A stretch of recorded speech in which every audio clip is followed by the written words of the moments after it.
In this week's market update, Abe's victory sends Japanese stocks soaring, a monetary policy decision from the European Central Bank, and as the busiest week of earnings season kicks off, the outlook for the world's tech giants.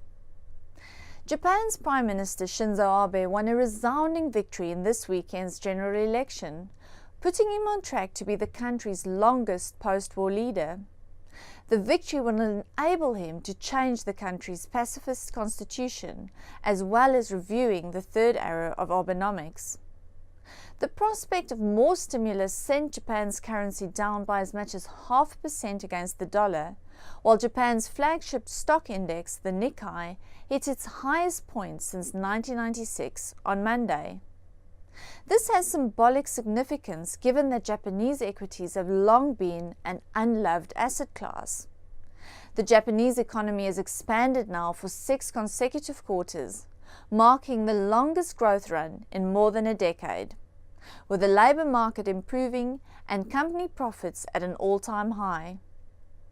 But despite businesses witnessing new highs in terms of profitability, the market remains well below the levels seen back in the 1980s. At the same time, valuations versus the rest of the world are near record lows, while company reform and increased shareholder focus continue to move in the right direction. Unsurprisingly, it seems international investors are now returning to Japan after reducing holdings earlier this year. This should be a good short-term sign, given that this market's relative performance has in the past been strongly driven by foreign investor flows. The caveat, of course, is that the Japanese market tends to be very sensitive to global economic trends, and there are some clear geopolitical risks. This week, Japan's defense minister cautioned that the nuclear missile threat posed by North Korea has reached a critical and imminent level. On Thursday, the European Central Bank meets to decide what to do with its landmark €2 trillion quantitative easing program, which of course lies at the heart of the bank's attempt to restore the Eurozone economy to full health in 2018. The ECB is widely expected to update markets on the future of quantitative easing, with expectations that the bank will continue buying €60 billion worth of bonds every month until the end of this year to shore up inflation and boost growth. However, improvements in the bloc's economy could mean that the ECB buys less bonds in 2018, possibly only 30 billion or even 20 billion a month. Now, interest rates aren't expected to rise while the ECB is still doing quantitative easing, so the first interest rate in Europe is unlikely to come until the second half of 2019. At the weekend and on Monday, investors cast a wary eye towards Catalonia and the potential for more brinkmanship on the part of the region's nationalist parties and politicians. Political events over the weekend weighed on the Spanish market as the country's government said it would sack the Catalan regional government and call new regional elections within 6 months in an effort to crush the regional independence movement. Back in the UK, questions are being asked about whether household finances are robust enough to stomach the first interest rate rise since the financial crisis. With the market now almost certain that the Bank of England will begin to lift rates for the first time in more than a decade this November, analysts are worried over a consumer slowdown when interest rate rises begin to bite. These worries are likely to cast a shadow over this week's results from British banks, including Lloyds, Barclays and RBS. Above target inflation and a squeeze on living standards are likely to be features of the British economy for years to come, following the sharp fall in the pound since the Brexit vote. This, of course, according to a blog by Bank of England staff published on Monday. This research will give more ammunition to those policymakers who want to see interest rates rise in order to keep the inflation forecast close to that 2% target in 2 or 3 years' time.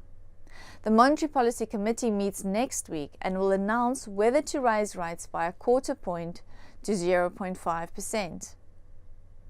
Policymakers at the Bank of England will no doubt be keeping a very close eye on UK growth figures published on Wednesday, and it's expected to show economic growth in the UK's dominant service sector muted for the third quarter in a row. Economists are forecasting a very lackluster end to the year and start of 2018, with flat wages and rising inflation squeezing consumer spending and Brexit jitters hindering investment. This will place mounting pressure on Philip Hammond, who has been warned by Cabinet colleagues that he faces an ambush on the budget from Tories who want him out. While UK borrowing figures look better than expected, the Chancellor's budget hand is not quite as favourable, given predictions that the persistent problem of poor productivity and lacklustre growth may significantly worsen the country's borrowing outlook over coming years. Indeed, some reports are suggesting that as much as 2/3 of the £26 billion buffer that was created for the Brexit period could be wiped out. On the upside, income-hungry investors in the UK can look forward to a record bag of company dividends in the third quarter of 2017, with income payments soaring to a record of £28.5 billion. According to the latest dividend monitor from Capita Asset Services, this year's dividend payments are on track to smash the previous annual record from 2014. Third quarter payouts were much less dependent on the one-off exchange rate effects than in previous quarters since the Brexit result. Instead, they were boosted by special dividends, which were 2/5 higher from last year. This was largely due to caterer Compass, which distributed £960 million on top of its regular dividend. Miners aside, companies like Rolls-Royce, BT, Lloyds, Next and Booker all raised their payouts over the past quarter.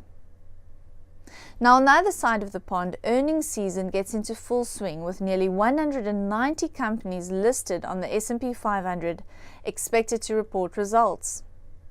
Those companies with higher global exposure are expected to be the winners of a weaker dollar and improving economic growth globally. Now this is likely to include some of the world's biggest technology companies, with names like Alphabet, Amazon, Microsoft and Intel all releasing their results this week. Amazon and Alphabet have both recently been ramping up their investment plans, with Google acquiring smartphone talent from HTC to boost its hardware division, while Amazon purchased Whole Foods. Now typically when the tech giants report earnings, investors tend to focus on growth rates. But this time around, expect a lot of attention to fall on costs, with these companies ramping up spending in the quest to find the next big thing. From food to web content, Amazon seems set on dominating every sector under the sun. The company's focus on bricks and clicks sees it in the middle of a particularly heavy investment phase. While Amazon moves into groceries, Google is moving into the cloud and hardware. But investors are increasingly worried about spending costs in the technology sector spiraling out of control without any substantial return on profit.